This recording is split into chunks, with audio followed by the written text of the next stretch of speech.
Même si les collations ne sont pas obligatoires pour toutes les personnes qui vivent avec le diabète, elles peuvent être utiles dans certaines circonstances. Elles permettent notamment de diminuer les hypoglycémies. C'est le cas de la collation du soir qui permet de réduire les risques d'hypoglycémie nocturne. La prise de collation peut aider à éviter les excès alimentaires. Une collation vient diminuer l'appétit lorsque 2 repas sont très espacés dans le temps. Enfin, des collations s'imposent si vous avez un petit appétit ou une satiété précoce.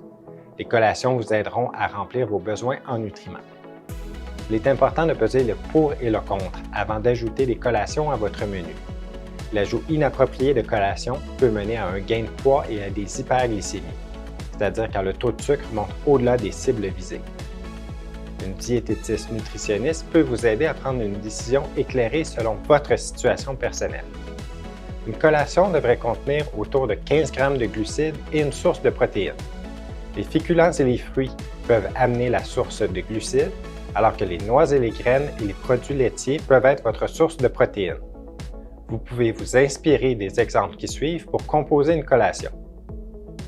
1 fruit et 4 noix de Grenoble, 4 toasts Melba et 30 g de fromage, une tranche de pain et 15 ml de beurre d'arachide, 250 ml de lait. Cet aliment contient à la fois des glucides et des protéines. Pour vous donner des informations additionnelles sur les collations, Diabète Québec a créé la brochure intitulée « Les collations et le diabète ».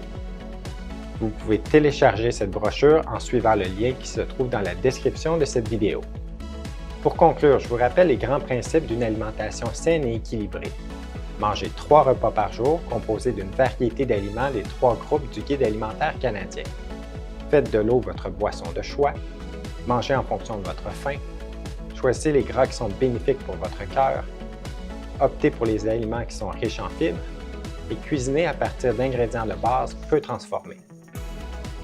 La gestion de la consommation des glucides est un élément clé dans le contrôle du diabète. Pour y arriver, je vous encourage à suivre les principes qui suivent.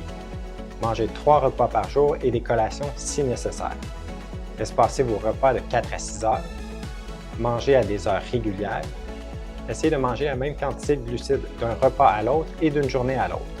Enfin, optez pour les aliments glucidiques les plus sains. Ce cours sur vidéo vous a donné un aperçu de l'alimentation de la personne diabétique. Vous le constatez, c'est bien plus que de couper les sucres. Pour aller plus loin et pour obtenir des conseils personnalisés, je vous encourage à rencontrer une nutritionniste diététiste qui pourra vous guider. Cette activité éducative a été rendue possible grâce à un soutien financier de Roche Soins du diabète, une division de Hoffmann-La Roche Limitée.